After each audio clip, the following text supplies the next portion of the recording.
जय हिंद दोस्तों। डिक्टेशन शुरू होगी 5 सेकंड बाद।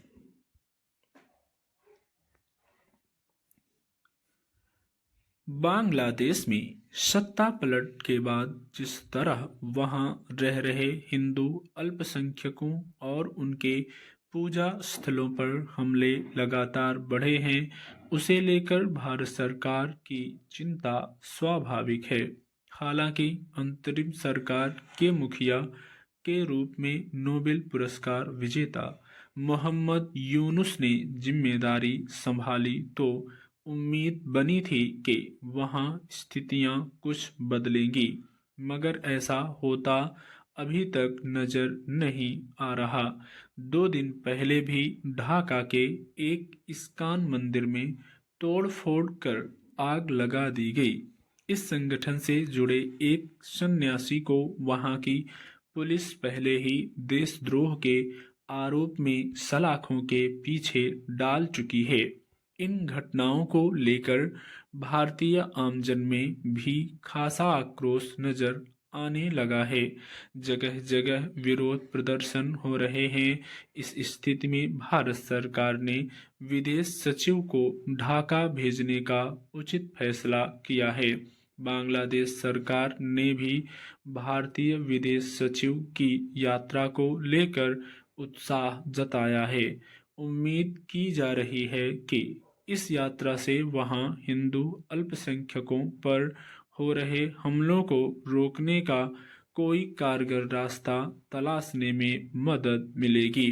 मगर देखने की बात है कि बांग्लादेश सरकार इस मामले में कितना सकारात्मक रुख अपनाती है।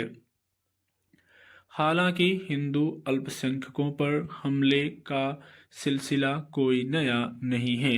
शेख हसीना सरकार के समय भी वहां हिंदुओं और हिंदू पूजा स्थलों पर हमले होते थे, मगर उन्होंने उसे इस कदर फैलने से रोक दिया था जैसा अब दिखाई दे रहा है।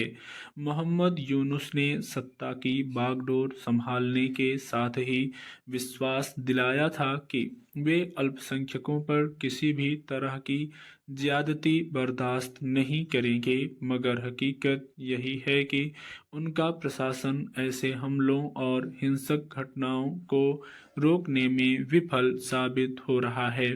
भारत ने इन घटनाओं पर कई बार गंभीर चिंता जताई, फिर भी बांग्लादेश सरकार उस पर काबू नहीं पा रही, तो यह उसकी नाकामी ही कही जाएगी।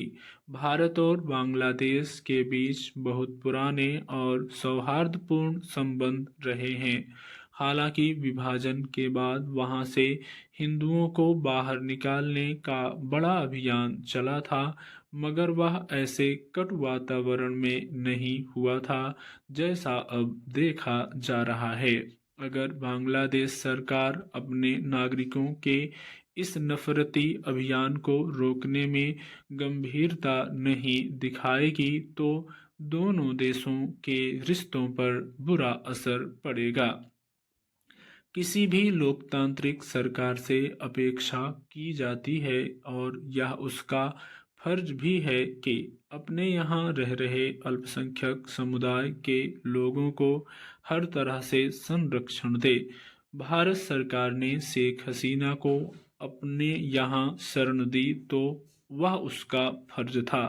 अगर इसे लेकर वहाँ के आम लोगों में किसी तरह का रोष है और वहाँ रह रहे भारतीय मूल के लोगों या हिंदू धर्म को मानने वाले लोगों पर वह गुस्सा निकल रहा है, तो उसे शांत करना वहां की सरकार का दायित्व है।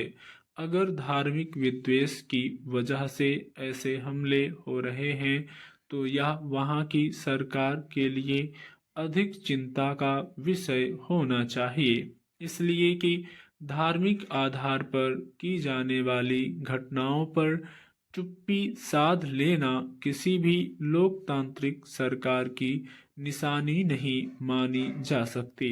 मोहम्मद यूनुस सुलझे हुए और लोकतांत्रिक मूल्यों के पैरोकार माने जाते हैं। अगर उनकी अगुवाई वाली सरकार के वक्त में धार्मिक उन्माद पर काबू पाने में विफलता नजर आ रही है तो इससे उनकी प्रशासनिक क्षमता पर गहरा सवाल उठता है। स्टॉप।